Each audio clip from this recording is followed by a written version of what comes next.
નમસ્કાર. કેમ છો વિદ્યાર્થી મિત્રો? મજામાં? ઓકે, ચાલો. પ્રથમ ક્રમની પ્રક્રિયાની દુનિયા હજુ આપણી પાસે પૂરી થતી નથી.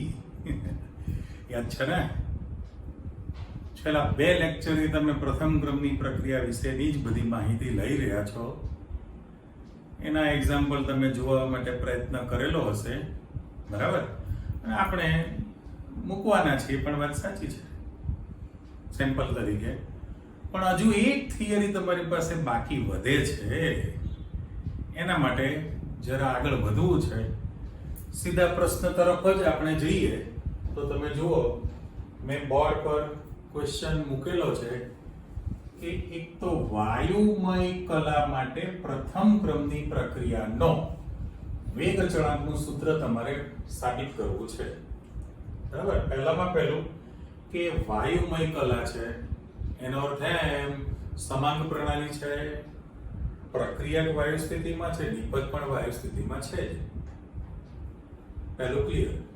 બીજું, પ્રથમ ક્રમની પ્રક્રિયા છે કે તમારી પાસે પ્રક્રિયાના એક અણુની જ સાંદ્રતામાં ફેરફાર થવાનો છે, એ પણ સાચું છે. તો એના માટે તમારે વેગ અચળાંકનું સૂત્ર તૈયાર કરવું પડે. એટલે આપણે પ્રથમ ક્રમની વાયુ પ્રણાલીનું એક સમીકરણ સ્વીકારી લઈએ. આપણે અહીંથી લખાણ સ્ટાર્ટ કરીએ તો સૌથી પહેલું જુઓ કે તમારી પાસે એ વાયુરૂપ પ્રક્રિયક છે, બરાબર? અને એનું પ્રક્રિયા થઈને તમારી પાસે B અને C આ વાયુરૂપ નિપજ બને. એટલે પ્રથમ ક્રમની પ્રક્રિયામાંથી તમારી પાસે જે નિપજ બને છે એનું તમારી પાસે સમીકરણ તૈયાર થઈ ગયું. ઓકે, હવે પરિસ્થિતિ શું થાય તો કે તમારી પાસે અહીંયા આગળ લખાણ સ્ટાર્ટ કરતા જઈએ કે પહેલામાં પહેલું t બરાબર 0 સમયે, જ્યારે સ્ટાર્ટિંગ હોય ત્યારે t બરાબર 0 સમયે આ જે એ પ્રક્રિયક છે એનું આંશિક દબાણ pi છે. I એટલે ઇનિશિયલ, શરૂઆતનું પ્રારંભિક. હું જે બોલું છું સાંભળી રાખજો તમે, કારણ કે લખાણ તમારી પાસે ઓછું આવવાનું બોર્ડ પર, વાર્તાલાપ વધુ છે. એટલે ફરી તમારું જે પ્રક્રિયા લખેલી છે એ પ્રથમ ક્રમની વાયુરૂપ પ્રણાલીનું સમીકરણ લખેલું છે સાંકેતિક ભાષામાં. હવે t બરાબર 0 સમયે પ્રક્રિયક જે છે એનું શરૂઆતનું પ્રારંભિક ઇનિશિયલ આંશિક દબાણ જે છે pi છે. એ વખતે અહીંયા નિપજ નથી એટલે ડેશ અથવા તો આપણે શૂન્ય લખી શકીએ. હવે કેવું થયું તો કે તમારે t સમયે લખવું છે, એટલે t બરાબર t સમયે આપણે એવું લખાણ આપીએ. હવે ધારો કે એ ઘટકનું વિઘટન થાય અને એમાંથી તમારી પાસે x બનવાનું છે, x. તો પેલું પણ બંનેનું 1:1 નું પ્રમાણ છે એટલે એ પણ x જ બનશે. પણ હવે pi શરૂઆતનું દબાણ હતું ને એ વાતાવરણમાં, એટલે pi એટમોસ્ફિયર કહેવાય.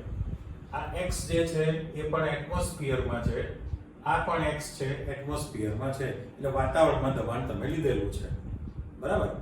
તો એ વખતે pi માઈનસ x તમે લખી શકવાના છો. અહીંયા આગળ pi માઈનસ x લખી શકાય. એટલે ફરીથી તમે ચેક કરો કે ભાઈ t બરાબર 0 સમયે એ ઘટકનું શરૂઆતનું દબાણ pi હતું, ત્યારે તમારી પાસે કોઈ પણ નિપજ બની નથી, એટલે વિઘટન નથી થયું. પણ t બરાબર t સમયે જ્યારે તમે લેશો તો અહીંયા આગળ વિઘટન તૈયાર થવાનું. પણ એવું તમે સ્વીકારી શકો છો કે ભાઈ એ પ્રક્રિયક છે, એ પ્રક્રિયક એનું જ્યારે વિઘટન થાય ત્યારે x અને x બનવાનું છે. તો બંનેનું પ્રમાણ અહીંયા આગળ શું થયું કહેવાય, 1 મોલ b ઘટક બને, c ઘટક પણ 1 મોલ બને, રાઈટ? તો તમારી પાસે અહીંયા જે વિઘટન છે, વિઘટન એ pi x તરીકે તમે રાખેલું કહેવાય. પણ t સમયે કુલ દબાણ કેટલું? ટી સમયે તમારી પાસે કુલ દબાણ કેટલું તૈયાર થવાનું છે અને એ ઘટકનું પણ તમારી પાસે જોઈશે. એટલે અહીંયા આગળ એરો કરેલું લખાણ આપણે આપી દઈએ કે ટી સમયે આપણે લખવું છે કુલ દબાણ. તો કુલ દબાણ જે છે એ પી ટોટલ છે એટલે પીટી સિમ્બોલ આપણે વાપરી શકીએ. ટી સમયે કુલ દબાણ પીટી આપણે લખવું હોય તો એ બધા જ ઘટકોના આંશિક દબાણના સરવાળા બરાબર થશે. તો પછી એક્ચ્યુઅલી તો ડાલ્ટનની થિયરી પ્રમાણે તમે બધાનો સરવાળો કરવાનો છે. PA PB PC લખી શકો. પણ આપણી પાસે ટી સમયે જે કુલ દબાણ લખવાના છીએ એ PT. તો PT બરાબર મારે શું લખાશે? PI - x છે બરાબર, પ્લસ x છે અને પ્લસ x છે તમારી પાસે. તો માઈનસ ને પ્લસ x તમારી પાસે કેન્સલ થઈ ગયો.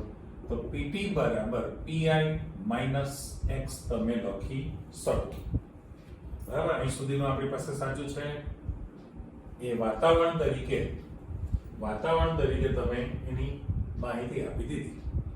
હવે કેવું થાય કે PI - x તમે આ તૈયાર કરી દીધેલું છે.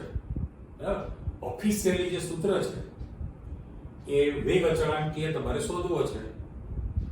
તો PI એ શરૂઆતનું દબાણ છે અને કુલ દબાણ તમારી પાસે T સમયે તૈયાર થયું. T સમયે તમારી પાસે દબાણ તૈયાર થવાનું છે ને, તો આપણે અહીંયા આગળ આ જે સૂત્ર લખેલું છે એ કુલ દબાણ છે, અથવા તો એના પરથી મારે x ની કિંમત લખવી હોય આના પરથી લખી શકાય ને. x બરાબર દાખલા તરીકે લાવો તો PI - PT તમે લખી શકો કે નહીં? લખી શકાય. PI - PT હું બ્રેકેટ કરું છું. તો પછી આપણી પાસે સિમ્પલ વસ્તુ તૈયાર થઈ ગઈ. શું લખાશે કે ભાઈ તેથી ટી સમયે એ ઘટકનું આંશિક દબાણ કેટલું થયું? એટલે પ્રક્રિયક લખી શકાય ને. તો કે પ્રક્રિયક A નું આંશિક દબાણ કેટલું બને. ચાલો એનું લખાણ આપણે જોઈએ છે. ફરીથી T સમયે પ્રક્રિયક A નું આંશિક દબાણ તમારે જાણવું છે. તો એ P ઘટકનું આંશિક દબાણ એટલે PA છે ને. પણ PA ની વેલ્યુ કેટલી છે? તો કે PI - x છે. પણ તમારી પાસે x ની કિંમત કઈ છે અહીંયા આગળ? એ મૂકો ત્યાં ફરી પાછી. એટલે મારે લખવું હોય તો PI - x ની જગ્યાએ PI - PT લખી શકાય. આ બ્રેકેટ કરીએ છીએ આપણે x ની કિંમત મૂકી. પણ આ તમે છૂટું પાડશો તો માઈનસ પ્લસ છે ને, એટલે આની જગ્યાએ મારે શું લખી શકાય? નીચે છૂટું પાડીને લખી દે. ચાલો તો ફરી પાછું લખો કે PA બરાબર લખવું હોય તો PT માઈનસ, કારણ કે માઈનસ પ્લસ એટલે PT પ્લસ થઈ ગયું છે. PT તમારી પાસે પ્લસ થયું છે ને. અને આ રાશિ કેવી થઈ કહેવાય? પેલા પ્રમાણે x ને સૂત્ર કરતા કર્યો છે ભાઈ. શું કર્યું છે? x ને અહીં બધું ઓકે લખેલું છે, ફરી ટેલી કરો ને. તો ભાઈ કુલ દબાણ PT જે છે PA + PB + PC થાય. તો PT બરાબર PI - x લખીએ તો એક x તમે કેન્સલ કરો છો અને PI - x લખી નાખેલું છે. બરાબર, તો x ની કિંમત તમે x ને આ બાજુ લાવો અને આ બાજુ PI - PT કર્યું. અહીંયા તમે PI - PT કરેલું છે. તો PT માઈનસ તમારી પાસે ટ્વાઇસ PI લખી શકાશે. ટ્વાઇસ PI થઈ શકે ને આની અંદર. એટલે રાશિ પ્રમાણે PA ની વેલ્યુ T સમયે તૈયાર થઈ કહેવાય. તો સંતુલન અચળાંક પ્રમાણે અહીંયા ટ્વાઇસ PI આપણે મૂકી દઈએ. બરાબર, એટલે PI x ની કિંમત તમે મૂકી દીધી ત્યાં આગળ. તો ટ્વાઇસ PI + PT તરીકે મૂક્યું. અને હવે પ્રથમ ક્રમની પ્રક્રિયા કીધેલી છે. તો વેગ અચળાંક k બરાબર તમારું સૂત્ર શું છે? તો કે 2.303 / t ઇન્ટુ log 10 ના બેઝમાં જ લખવાના છે, પણ શરૂઆતનું દબાણ એનું pi છે, બ્રેકેટ કરો, અને t સમયે એનું દબાણ આપણે કેટલું લઈએ છીએ, pa લખીએ છીએ. આમ તો એ સૂત્ર છે જ, પણ આપણે અથવા તરીકે લખવું હોય, અથવા તરીકે, બરાબર, માની લો કે તમે અથવા તરીકે ફરી પાછું આપવાના છો, તો 2.3 એક્ચ્યુઅલી શું છે, શરૂઆતની સાંદ્રતા અને t સમયની સાંદ્રતા છે, પણ વાયુ પ્રણાલી માટે, તો 2.303 t લખ્યું, log pi જે શરૂઆતની દબાણ t બરાબર 0 સમય હતું, અને t સમયે જે તમે દબાણ મેળવો છો એ pa કીધેલું છે, પણ pa ની જગ્યાએ તમારે કઈ કિંમત મૂકવાની થશે, બરાબર, pt minus twice pi. તો એ કિંમત તમે અહીંયા મૂકવાના છો, તો પણ તમે વેગ અચળાંકનું સૂત્ર આ જે છે વેગ અચળાંકની રાશિ તમે મેળવી શકો. આ શું હતું, સિમ્બોલિક ભાષામાં તમારી પાસે તૈયાર થયું. હવે સિમ્બોલિક ભાષામાં છે એની બદલે તમને રકમ તરીકે જવું હોય દાખલાની અંદર, તો તમને ઉદાહરણનું સેમ્પલ આપેલું છે. આ જે તમારું પાઠ્યપુસ્તકનો કોયડો ઉદાહરણ છે એમાં એમ કીધેલું છે કે ભાઈ નિયત દબાણે N2O5 ની ઉષ્મીય વિઘટનની જે પ્રક્રિયા છે એ પ્રથમ ક્રમની તો છે જ, તો એના માટે વેગ અચળાંકનું સૂત્ર તૈયાર કરવું છે, પણ એની પ્રાયોગિક માહિતી આપી. ફરીથી, નિયત દબાણે N2O5 નું ઉષ્મીય વિઘટન નીચે પ્રમાણે થાય છે, તો એના માટે પ્રાયોગિક માહિતી આપી છે અને વેગ અચળાંકનું મૂલ્ય શોધો. હવે આજે ચર્ચા પ્રમાણે તમે બે પ્રયોગ કરેલા છે, એટલે નંબર ઓફ પ્રેક્ટિકલ. આ સમય છે સેકન્ડમાં છે અને દબાણ છે એટમોસ્ફિયરમાં.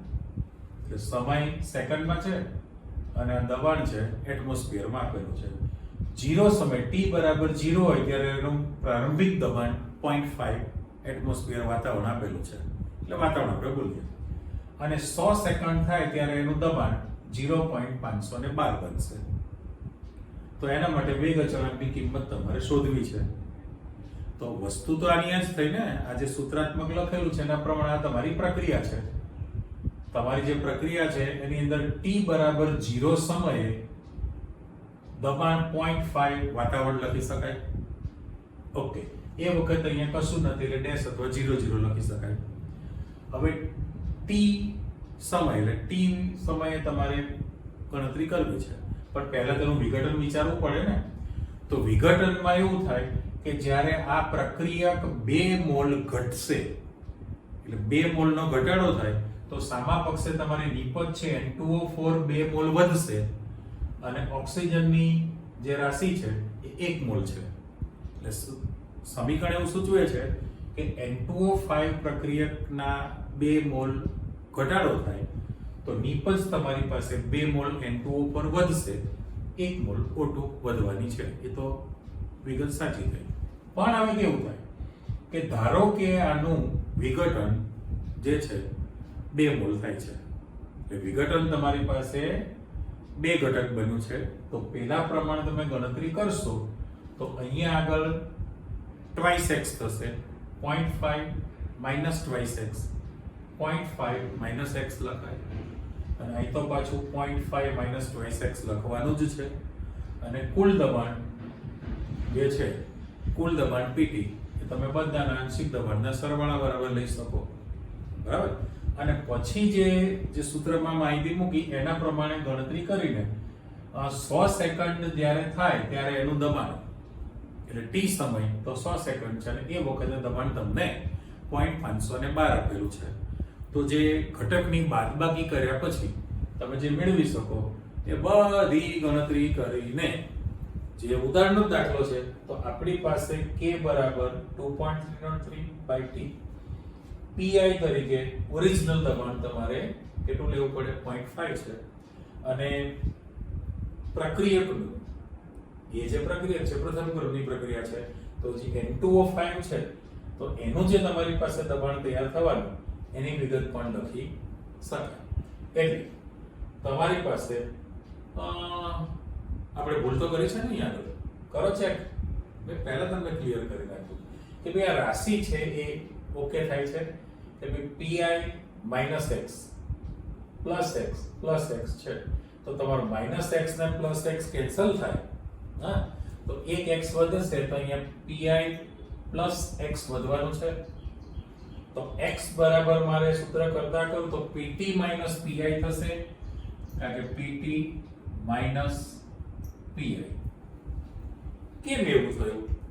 સુધારો એ સાંકેતિક ભાષા હતી ને. તમારી પાસે જે ઉદાહરણ આપેલું છે એમાં જોઈ લો કે 0 સેકન્ડે 0.5 છે એટલે 0.500 થયું ને, અને 100 સેકન્ડે 0.512 થયું છે. 0.512 રાશિ તૈયાર થઈ. તો એના પ્રમાણે કિંમત જોઈને pt pi લખવું પડે આપણે. તો પ્રક્રિયક A નું જે દબાણ તમે લેશો તો pi x ઓકે, પણ x ની કિંમત તમે કઈ મૂકવાના છો? અહીંયા આગળ જો pt pi કરવાના. બરાબર. તો હવે કેવું થશે? કૌંસ જ્યારે ખોલશો ત્યારે pi આ માઈનસ pt છે પણ માઈનસ માઈનસ પ્લસ, એટલે તમારી પાસે સૂત્રની અંદર આપણે ચેન્જ કરી નાખો. ફાઇનલ કેવું તૈયાર થવાનું છે કે ટ્વાઇસ pi માઈનસ pt બનવું.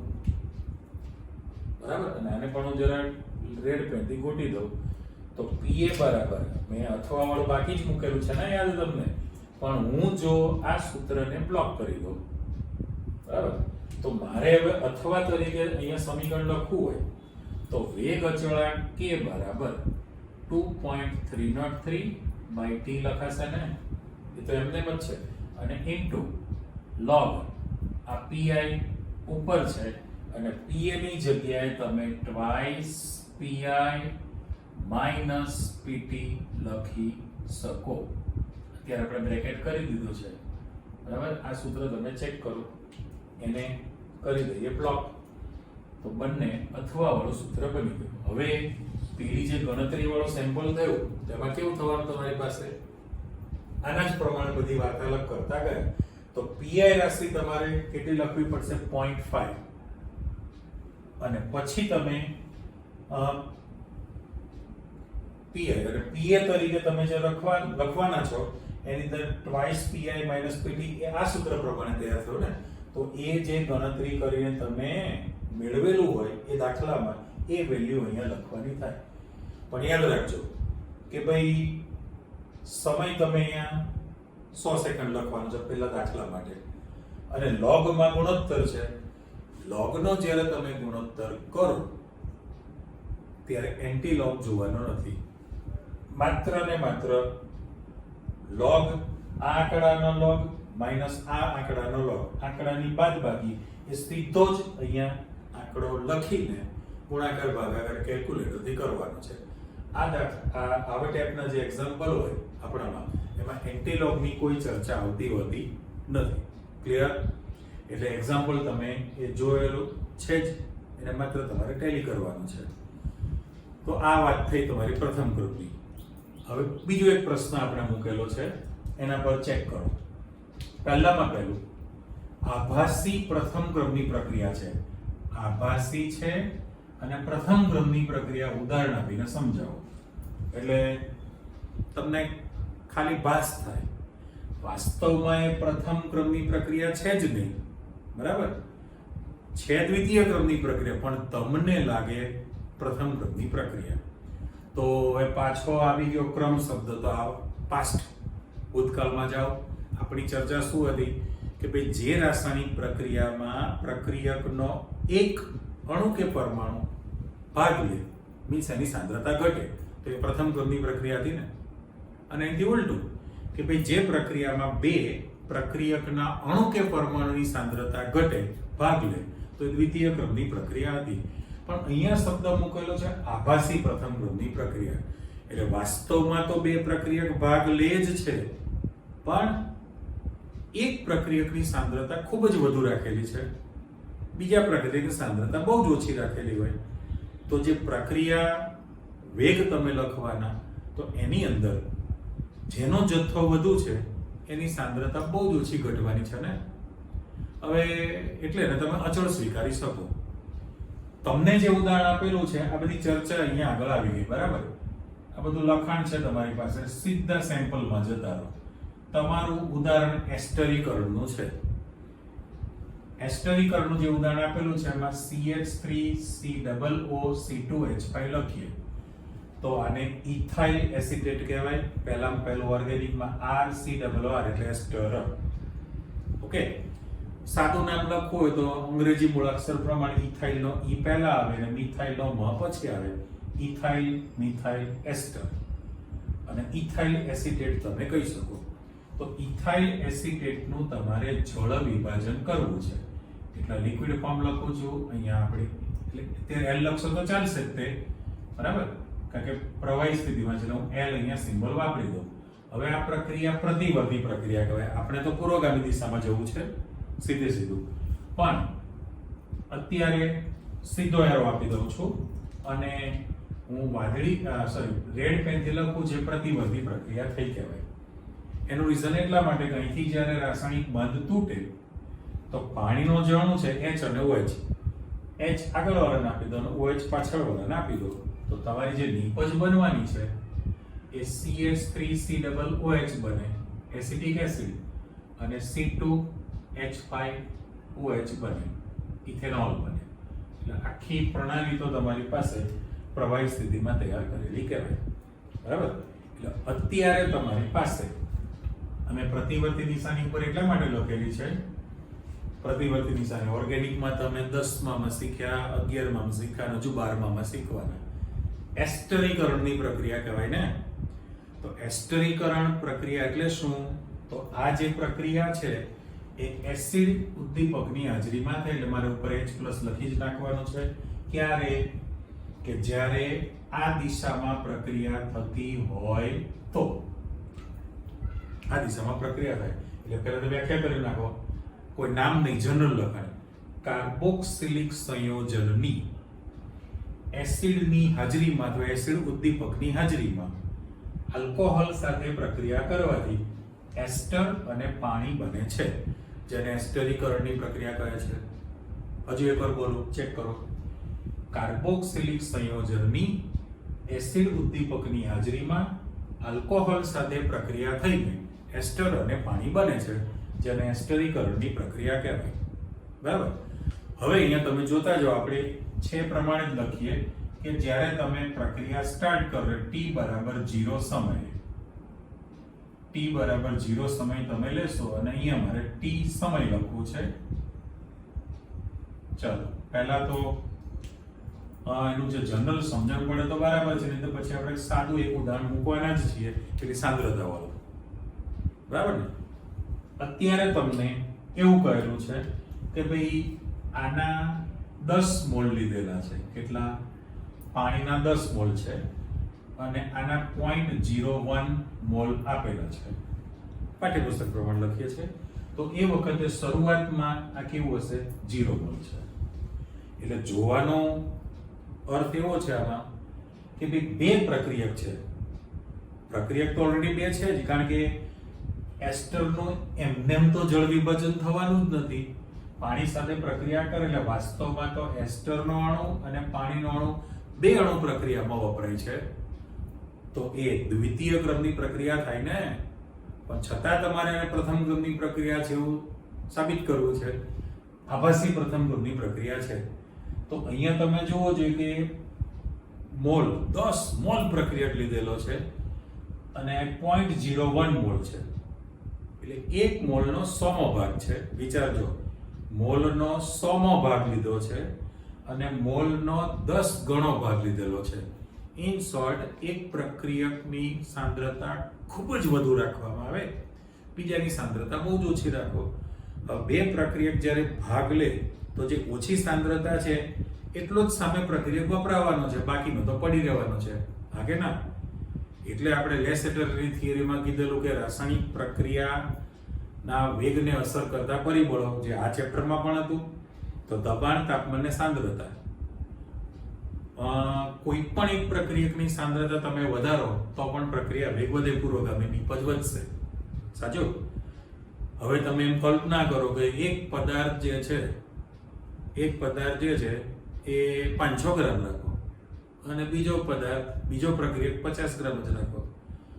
તો 50 ગ્રામ પ્રક્રિયક છે એ પેલા 500 માંથી 50 સાથે જોડાવાનો, 450 એમ પડી રહેવાનો હોય 1 જેમ 1 નું પ્રમાણ હોય તો. એટલે અહીંયા ઘટના એવી જ બનશે કે તમે પાણીના 10 મોલ લીધા છે, આ પ્રક્રિયક 0.01 મોલ છે, ત્યારે શરૂઆતમાં 0. હવે જ્યારે વિઘટન થાય તો આ બધો જ પ્રક્રિયક વપરાઈ જાય. માની લો આ પ્રક્રિયા કમ્પ્લીટ વપરાઈ જશે તો તમારી પાસે 0.01 મોલ, અહીંયા પણ 0.01 મોલ તમે 0.01 મોલ સિમ્બોલ આપણે વાપરી દીધો. 1:1 નું પ્રમાણ છે ને, અહીંયા જે રેશિયો છે સમીકરણમાં 1:1 છે, એટલે 0.01 મોલ 0.01 મોલ મારે લખવું પડે. તો આ બધો જ પ્રક્રિયક તમારી પાસે વપરાઈ ગયો તો અહીંયા આગળ 0 મોલ બાકી વધવાનો ને આ પ્રક્રિયક, પણ એની સાપેક્ષમાં અહીંયા આગળ 10 - 0.01 થશે. ઓરિજિનલ માંથી બાદબાકી કરો એટલે 0.01 - 0.01, 10 - 0.01 છે, 10 - 0.01 છે. જો ન સમજો પડે તો લખો 10 - 0.01. ચલો મેં આવું પહેલા બ્રેકેટમાં લખ્યું છે, તો અહીંયા પણ મારે કાઢીને લખવું જ છે કે 0.01 હતું, એમાંથી વપરાશમાં પણ 0.01 છે, તો અહીંયા તમારી પાસે 0 મોલ બન્યું કહેવાય. રાઈટ, પ્રક્રિયક બધો જ વપરાઈ ગયો. ત્યારે એની સાપેક્ષમાં અહીંયા તમારી પાસે 9.9, જો બાદબાકી કરો 10 માંથી 1 જાય 9 થાય, 9.99 મોલ બાકી વધ્યો કહેવાય. 9.99 મોલ, કારણ કે વપરાશ તમારી પાસે બહુ જ ઓછો થયો કહેવાય. તો પ્રક્રિયક બી ની સાંદ્રતા મીન્સ કે પાણીની સાંદ્રતામાં થતો ઘટાડો ખૂબ જ નહીવત છે ને. સાંદ્રતા બહુ જ નહીવત, 0.01 જ ઘટાડો થયો, તો એ તમે સાંદ્રતાને અચળ નથી લઈ શકતા, એ સાંદ્રતા અચળ જ થઈ કહેવાય. તો પછી અહીંયા આગળ પ્રક્રિયા વેગ તમારે લખવો હોય તો પ્રક્રિયા વેગ જે છે સીધું સૂત્ર આપી દો તો k, અને અહીંયા જે એસ્ટર લખેલું છે CH3COO2H5 ની સાંદ્રતા ના સમપ્રમાણમાં તમે લખવાના. હવે અહીંયા ઘાતાંકમાં તમારી પાસે શું છે? એકડો. તો એક્ચ્યુઅલી તો એ પ્રથમ ક્રમની પ્રક્રિયા થઈ જ ગઈ. ઘાતાંકમાં એકડો પ્રથમ ક્રમની પ્રક્રિયા છે. ઓછી સાંદ્રતાની સાપેક્ષમાં પ્રક્રિયા વેગ નક્કી થાય. ઓછી સાંદ્રતાની સાપેક્ષમાં પ્રક્રિયા વેગ નક્કી થાય તો આ તમારી પાસે પ્રક્રિયકની સાંદ્રતા થઈ. પાણીની સાંદ્રતામાં થયેલો ઘટાડો ખૂબ જ નહીવત છે, એટલે એને તમે ધ્યાનમાં રાખતા હોતા નથી. તો એ ખરેખર બે પ્રક્રિયક ભાગ લે છે, પણ આની સાંદ્રતા અચળ જ તમે સ્વીકારી લીધી, કોઈ ફેરફાર ન થયો, તો તમે એક જ પ્રક્રિયકની સાંદ્રતાને ધ્યાનમાં રાખવાના. માટે એને આભાસી પ્રથમ ક્રમની પ્રક્રિયા થઈ કહેવાય. ખ્યાલ આવી ગયો? તો આ જે તમને ઉદાહરણ આપેલું છે એને સાંકેતિક ભાષામાં કેવું કહી શકાય? સાંકેતિક ભાષામાં મારે સમીકરણ મૂકવું છે, તો દાખલા તરીકે તમે a + b માંથી c આ નિપજ બને છે. વસ્તુ તેની છે, એમાં કોઈ ફરક નથી. હવે જો નિયમ પ્રમાણે મારે અહીંયા લખી નાખું છું કે પ્રક્રિયા વેગ જે છે એ k, a ઘટકની સાંદ્રતા અને b ઘટકની સાંદ્રતાના ગુણાકારના સમપ્રમાણમાં થાય. અહીંયા પણ ઓરિજિનલ પ્રક્રિયા વેગ તો બંનેની સાંદ્રતાના ગુણાકારના સમપ્રમાણમાં થાય ને, રાઈટ? પણ ઉપર જે કિંમત મૂકેલી છે એની જ આપણે રાશિ લેવી છે. જેમ પેલું 10 મોલ રાખેલું છે એટલે આ તમે 1 મોલ પ્રક્રિયક લીધેલો છે, અને પેલો જે પ્રક્રિયક છે આ 1 મોલ પ્રક્રિયક, અને આ જે સાપેક્ષમાં છે પાણીની સાંદ્રતા તરીકે, આ તો ભલે તમે 10 મોલ લીધેલું, પણ પાણીની સાંદ્રતા કેટલી હોય? પાણીની સાંદ્રતા કેટલી બને તમારી પાસે? ભૂલી ગયા? યાદ કરો સંતુલન ચેપ્ટર આયનિક કે ભાઈ 25 ડિગ્રી સેલ્સિયસ તાપમાને 1 લીટર પાણી જે છે એનું દળ લગભગ 1000 ગ્રામ થાય. તો પાણીના મોલ તમે ગણો છો તો 1000 ભાગ્યા 18 55.55 મોલ તૈયાર થયું કહેવાય. 55.55 મોલ છે. તો પાણીની જે સાંદ્રતા છે એ 55.5 મોલ રાખીએ આપણે બી ઘટક, અને પેલો જે છે એક ઘટક, તો 1 મોલની સાપેક્ષમાં પેલું 55 ગણી કિંમત તૈયાર થઈ ને, તો આ જે સાંદ્રતા છે એનો ઘટાડો ખૂબ જ નહીવત છે. એટલે બી પ્રક્રિયકની સાંદ્રતા નહીવત ઘટતી હોય તો એ સાંદ્રતાને તમે કેવી સ્વીકારી શકો? અચળ. હવે એ સાંદ્રતાને જો તમે અચળ સ્વીકારતા હો તો આ જે અચળાંક છે અને બી ઘટકની સાંદ્રતાને જો તમે અચળ ગણો અને તમે નવો એક અચળાંક મૂકી દો K0, તો આપણી પાસે જે પ્રક્રિયા વેગ લખાશે એ પ્રક્રિયા વેગ બરાબર K0 અને એ ઘટકની સાંદ્રતા બની ગઈ કહેવાય. પણ જ્યાં ચોખવટ કરો K0 એટલે શું? તો કે વેગ અચળાંક K હતો અને બી ઘટકની સાંદ્રતા તમે જે અચળ લીધેલી હતી એ અચળ અને અચળાંક હતો એ ગુણાકાર થયો કહેવાય. તો અહીંયા પણ જે સમીકરણ તૈયાર થયેલું છે એમાં એ ઘટકની ઘાતાંકમાં એકડો છે તે પ્રથમ ક્રમની પ્રક્રિયા થઈ ગઈ ને, બરાબર? એટલે ઇન શોર્ટ સિમ્બોલિક ભાષામાં મેં તમને સમજૂતી આપેલી છે કે ભાઈ આ એક રાસાયણિક પ્રક્રિયા છે, એમાં એક પ્રક્રિયકની સાંદ્રતા ખૂબ જ વધુ છે. એ પ્રક્રિયકની સાંદ્રતા જે છે એની સાપેક્ષમાં બી પ્રક્રિયકની સાંદ્રતા ખૂબ જ વધુ તમે રાખેલી છે. રેડી?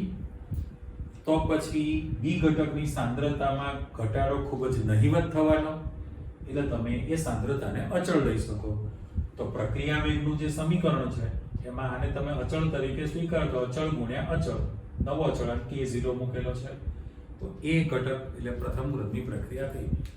એ જ તમારું ઉપર સેમ્પલ હતું ને કે ભાઈ આની સાંદ્રતા 0.01 મોલ લીધી, ખૂબ જ ઓછી, સાપેક્ષમાં પેલી ખૂબ જ વધુ છે 10 મોલ.